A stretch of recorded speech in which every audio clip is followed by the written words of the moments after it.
for us to engage in this exercise. My dear sister, thank you very much. We're truly grateful. Equally important, I appreciate the efforts made by the two regions through their respective communities to mobilize with urgency and convene separate extraordinary summits in order to deliberate on the concerning security situation in the Democratic Republic of Congo. Excellencies, together,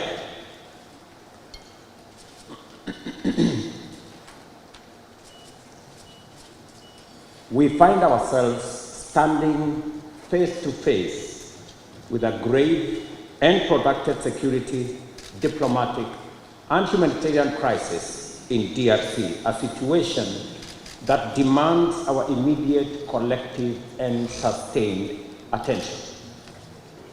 The East region of DRC has been engulfed in a devastating conflict for over 2 decades now, and this tragedy has claimed thousands of lives, displaced countless civilians, inflicted unbearable suffering and loss, and set back the development momentum of one of the most promising countries in the world. The recent escalation of hostilities in Goma and the surrounding areas is a stark reminder of the increasing fragility the situation presents, and that only collective action to facilitate a negotiated solution will offer relief. Today, we join together in order to reiterate our calls to the parties to this tragic conflict to immediately cease hostilities and take positive action to allow meaningful dialogue aimed at restoration of stability. Specifically, we stand together to call on all parties to actualize the ceasefire, and specifically on the M23 to hold further advancement and the armed forces of DRC to cease all retaliatory measures. An immediate ceasefire is the only way by which we can create necessary conditions for constructive dialogue and implementation of a comprehensive peace agreement.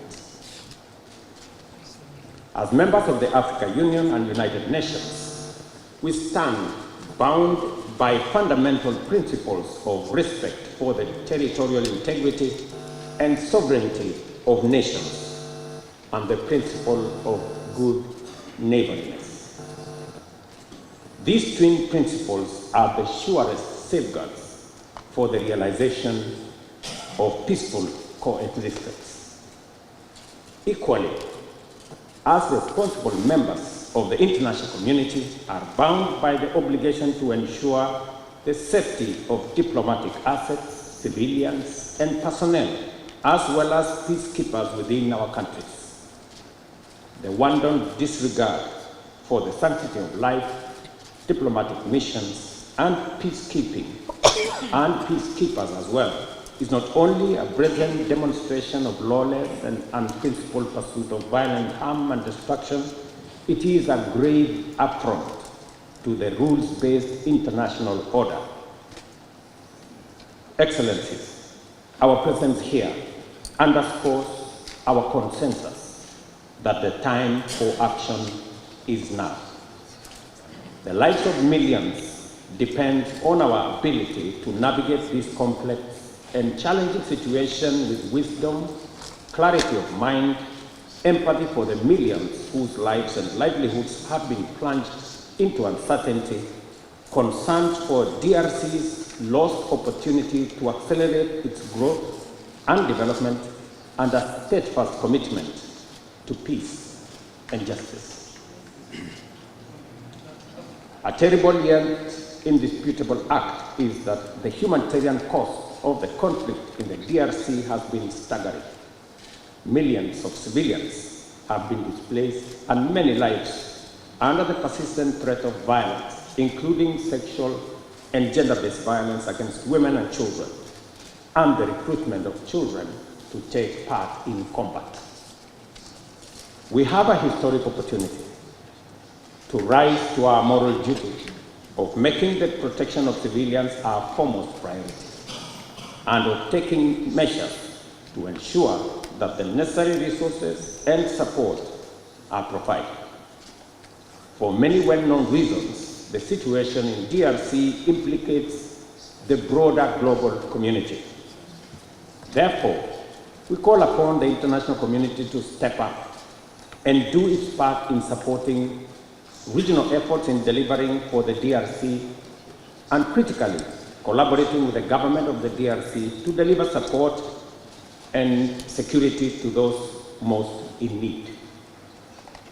It is clear that the conflict in DRC is complex, delicate, protracted, and involves multiple actors pursuing different interests. The issues at stake span a wide historical, economic, and political spectrum, run back in time for many decades, and spill across national and regional borders.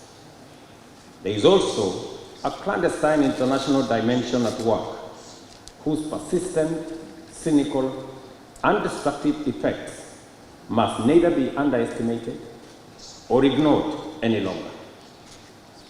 For this reason, it is equally clear that such a conflict cannot be resolved through military means. We must resist the temptation to think that we can somehow shoot or bombard our way into a solution in the face of such a complex situation. Instead, we have to agree that only a comprehensive diplomatic approach, one that addresses the root causes of the crisis, secures the historical integrity and territorial integrity of DRC, and affirms the sovereignty of its people and their aspirations for freedom, justice, and development. That is what will establish peace, and enduring peace at that, in DRC. Such an approach must also bring together multiple stakeholders, regional states, international bodies, political organizations, civil society groups, and the Congolese government itself to dialogue and collaborate in order to explore, develop, and implement a lasting solution. Excellencies, I am confident that you agree with me that dialogue is not a sign of weakness. It is a testament to our collective wisdom and strength, both as leaders and as communities. It shows our capacity to articulate issues patiently and clearly, listen to each other, consult comprehensively with a common goal in mind, and negotiate patiently until we reach a better outcome than the bitter results of bloodshed.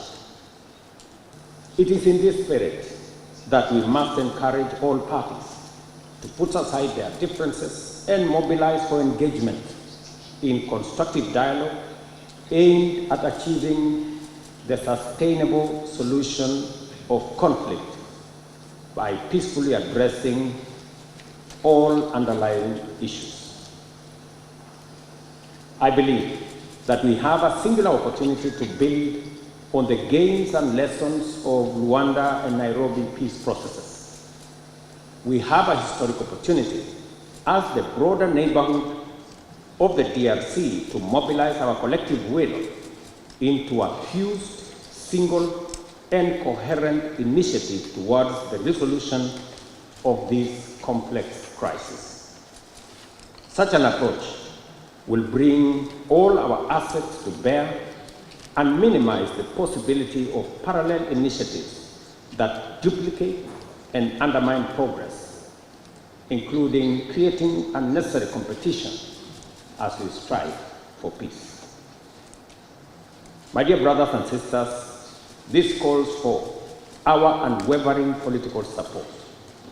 I therefore urge Your Excellencies at this extraordinary joint summit to deploy our best effort and muster our total commitment to facilitate a sustainable settlement that lays the foundation for a stable and prosperous democratic Republic of Congo. I dare say, Excellencies, the situation may be complex, it may be protracted, it may have been with us for years, but I believe the situation in the DRC can be solved, should be solved, and must be solved.